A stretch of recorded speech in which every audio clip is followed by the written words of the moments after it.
আসসালামু আলাইকুম। এখন আমরা আলোচনা করব মেনু থেকে লেআউট। লেআউটের মধ্যে তিনটা গ্রুপ রয়েছে। প্রথম গ্রুপটি হচ্ছে পেজ সেটআপ, দ্বিতীয় গ্রুপটি হচ্ছে প্যারাগ্রাফ, তৃতীয় গ্রুপটি হচ্ছে অ্যারেঞ্জ।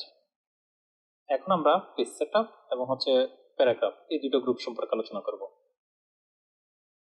পেজ সেটআপ, পেজ সেটআপটা খুবই গুরুত্বপূর্ণ, কারণ হচ্ছে আমরা যখন কোনো পেজকে প্রিন্ট দিই তখন আমাদের পেজ সেটআপটা অবশ্যই করতে হয়।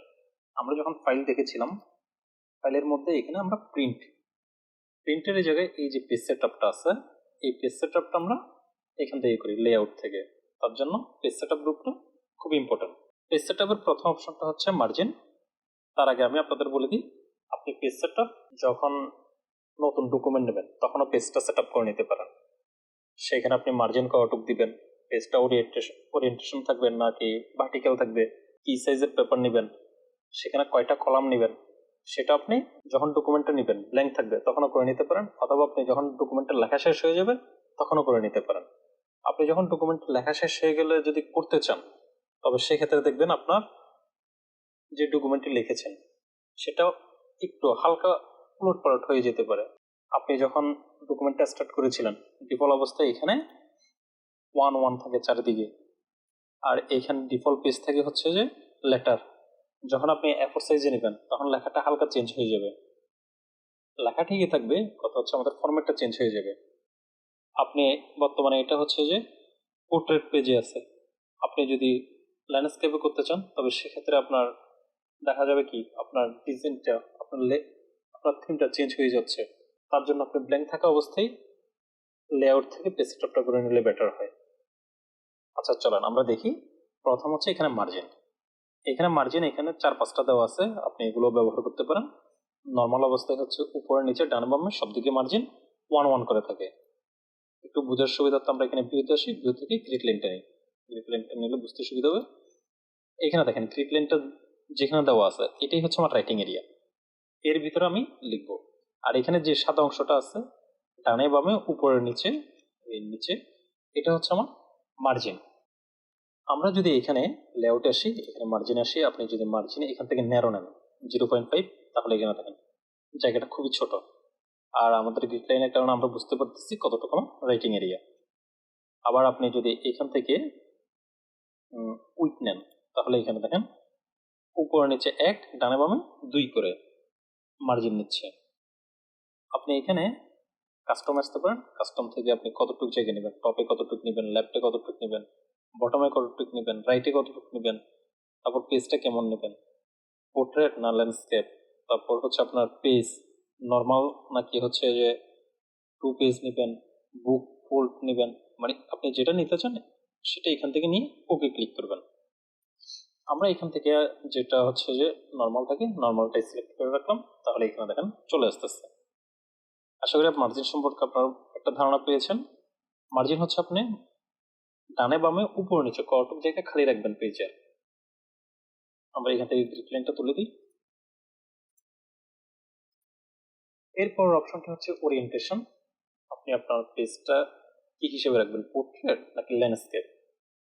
আপনি যখন পোর্ট্রেট রাখবেন তখন পেজটা হচ্ছে লম্বালম্বি, আর যখন ল্যান্ডস্কেপ রাখবেন তখন পেজটা ঘুরে যাবে। এখানে দেখেন আমরা পেজটাকে 1 করি তাহলে বুঝতে পারবেন। এখানে দেখেন এটা হচ্ছে বর্তমানে ল্যান্ডস্কেপে আছে। আপনি যখন পোর্ট্রেট নেবেন দেখেন পেজটা লম্বালম্বি হয়ে গিয়েছে, আর যখন ল্যান্ডস্কেপে নেব পেজটা ঘুরে যাবে।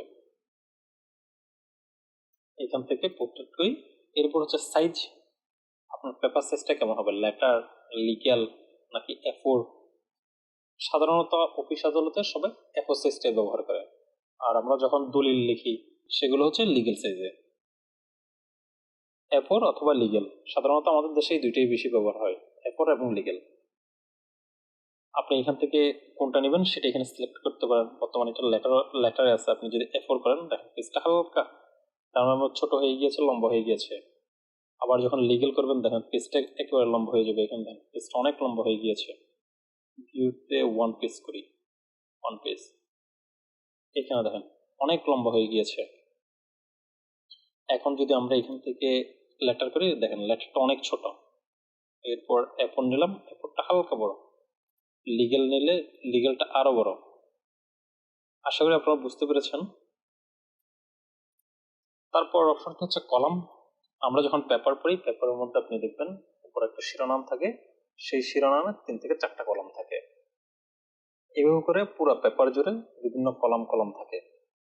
ঠিক সেই জিনিসটা আপনি এখানে আপনার লেখাকে কতটা কলামে নিতে চান সেটা আপনি এখান থেকে সিলেক্ট করতে পারবেন। যেমন বর্তমানে এটা হচ্ছে 1 কলাম, 2 নিতে পারেন, 3 নিতে পারেন, লেফট রাইট। আপনি যখন পেজ সেট আপ করবেন তখনই আপনি সিলেক্ট করে নেবেন আপনার লেখাটা কয় কলামে নেবেন। যেমন ধরুন আমি এখানে ডকুমেন্ট লিখে রেখেছি, যার জন্য আমি এটাকে হলমার্ক করি, কন্ট্রোলার দিয়ে কলাম থেকে এখানে 2 নেব। এখানে দেখেন আমার পুরো লেখাটা 2 কলামে ভাগ হয়ে গিয়েছে। আমরা যদি চাই এখান থেকে 3টা কলাম নিতে, তাহলে এখানে 3টা কলাম।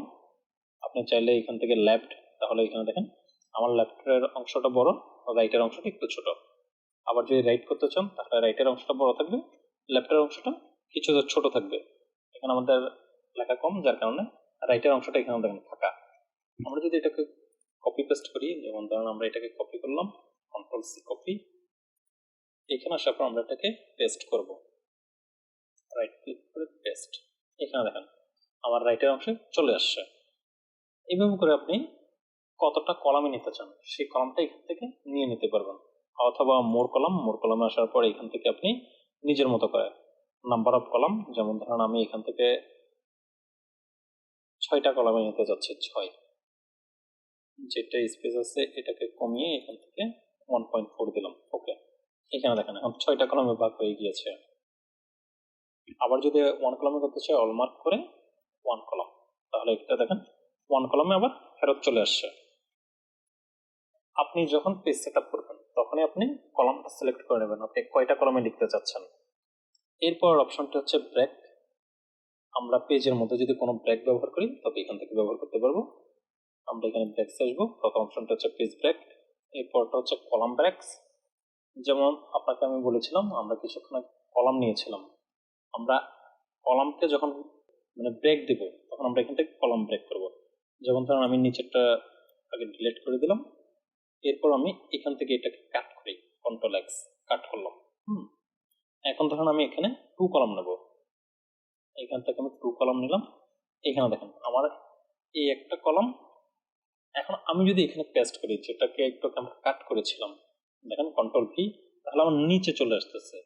নিচে চলে এসে পেজটা শেষ হওয়ার পর তারপরে এই পাশে লেখাটা আসতেছে। তো আমি চাচ্ছি কন্ট্রোল জেড দিয়ে পিছনে আসি, আমি চাচ্ছি এইখানে লেখা থাকবে না, আমার দ্বিতীয় কলামের লেখাটা এই পাশে শুরু হবে আর নিচের অংশটা খালি থাকবে। তখন সেক্ষেত্রে আমরা এখানে কার্সর রেখে এখান থেকে ব্রেকে আসবো, কলাম ব্রেক। এখানে দেখেন সরাসরি এখন এখানে চলে আসছে। আমি এখানে পেস্ট করি, কন্ট্রোল ভি, এখানে দেখেন পেস্ট হয়ে গিয়েছে। আশা করি আপনারা বুঝতে পেরেছেন কলাম ব্রেকটা কিভাবে নেবেন। আপনি যখন কলাম নেবেন 2টা কলাম, 3টা কলাম অথবা 4টা কলাম, অথবা ডান অথবা বাম, যেই কলামটাই নেন, আপনি যদি কলামটা ব্রেক দিতে চান তবে আপনি যে কলমে ব্রেক দিবেন সেই কলমে কার্সর রেখে ব্রেকে ক্লিক করলে আমার পরের কলমে চলে যাবে। এরপর অপশনটি হচ্ছে পেজ, এটা হচ্ছে পেজ ব্রেকের জন্য। যেমন ধরেন আমরা এটাকে কন্ট্রোলে অলমার্ক, এখান থেকে 1 পেজ করি, আর এটা সেকেন্ড পেজে চলে আসছে। আমরা এখান থেকে কলাম ব্রেক আছে এখানে, আমরা যদি কলাম ব্রেকটা কিভাবে দেখবো, আমরা এখানে হোমে আসি, হোম থেকে শো এন্ড হাইড এটা ওপেন করে দেবো। এখানে দেখেন কলাম ব্রেক, আমরা এই কলাম ব্রেকটাকে মার্ক করে ডিলিট করে দেবো, তাহলে উপরে চলে আসবে। আবার এটাকে হাইড করে দিই। এখানে প্রথম অপশনটি হচ্ছে পেজ ব্রেক। আমরা কলাম ব্রেক বুঝতে পারলাম, এখন পেজ ব্রেক। আপনি যদি পেজ ব্রেক দিতে চান, যেমন ধরেন আমি এখানে এতটুকু লিখেছি, আমি চাচ্ছি না এই নিচের অংশটুকু লিখতে, এটা ফাঁকা থাকবে, তবে সেক্ষেত্রে আমি শেষে আসবো, শেষে এখান থেকে পেজ ব্রেক, তাহলে আমার নিচে চলে আসবে। আমরা এটা বুঝবো কিভাবে, আপনি হোম থেকে শো এন্ড হাইড অপশনটা অন করে দেন, তাহলে এখানে দেখেন পেজ ব্রেক। পেজ ব্রেকের শর্টকাট কি হচ্ছে কন্ট্রোল এন্টার। আমরা কন্ট্রোল এন্টার ক্লিক করি, আমরা যদি উপরে আসি এখানে দেখেন পেজ ব্রেকার একটা নিয়েছে। আমরা এই পেজ ব্রেকটা কেটে দিলাম, তাহলে উপরে পেজে চলে আসবে। এই পেজ ব্রেকটা মার্ক করে এখানে কেটে দিলাম, তাহলে এখানে ওর নিচের পেজটা হারিয়ে গেছে। আচ্ছা, এরপর অপশনটি হচ্ছে টেক্সট র্যাপ। আমরা এখানে যখন কোনো অবজেক্ট ব্যবহার করব তখন আমরা টেক্সট র্যাপটা ব্যবহার করব। এরপর অপশনটা হচ্ছে সেকশন। এখানে দেখেন সেকশন ব্রেক, আমরা এখান থেকে সেকশন ব্রেক নিতে পারবো। যেমন নেক্সট পেজ, আমরা যদি এখানে সেকশন ব্রেক দিতে চাই, তবে এখানে নেক্সট পেজে ক্লিক করলে দেখেন নেক্সট পেজে চলে আসছে, এখানে একটা সেকশনের ব্রেক চলে আসছে। আপনি শো এন্ড হাইটে যান, এখানে দেখেন সেকশন ব্রেক, নেক্সট পেজ, মানে এই সেকশনটা ব্রেক দিয়ে সে নেক্সট পেজে চলে গিয়েছে। আবার এখানে হাইট অফ করে দিই। এইভাবে করে আপনি আপনার পেজের মধ্যে ব্রেকগুলো ব্যবহার করতে পারবেন। এরপর অপশনটা হচ্ছে লাইন নাম্বার।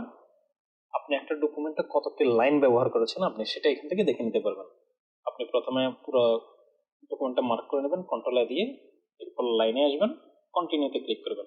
এখানে দেখেন আমার এখানে টোটাল 21টা লাইন, যার কারণে এখানে দেখেন 21 এবং নিচে হচ্ছে 2টা স্পেস থাকার কারণে 22, 23, এখানে টোটাল 23টা লাইন।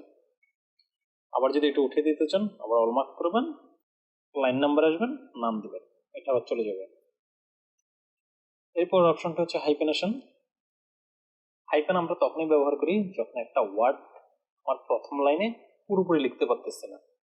একটা ওয়ার্ডের 5টা অ্যালফাবেট, আমি 3টা অ্যালফাবেট লিখেছি, পরের অ্যালফাবেট গুলো লেখার এখানে জায়গা নেই, সেক্ষেত্রে আমরা হাইপেন ব্যবহার করে নিচের লাইনে লিখি। সেই জিনিসটাই এখানে আপনি যদি হাইপেনে আসেন তবে এখানে দেখেন 3টা অপশন দেওয়া আছে, নাম, অটোমেটিক, ম্যানুয়াল। আপনি এখান থেকে অটোমেটিক ব্যবহার করলে আপনার লেখার সাথে সাথে হাইপেনটা অটোমেটিক চলে যাবে, আর ম্যানুয়াল ব্যবহার করলে আপনি যেখানে যেখানে ব্যবহার করতে চান সেখানে ব্যবহার করবেন। যেমন ধরুন আমরা এটাকে অলমার্ক করি, কন্ট্রোল দিলাম, আমরা এখানে অটো ব্যবহার করবো, অটোমেটিক ব্যবহার করলাম। এখানে দেখেন হাইপেন এখানে একটা আসছে, আমরা একটু কালার করি তাহলে বুঝতে পারবেন, এখানে একটা আসছে।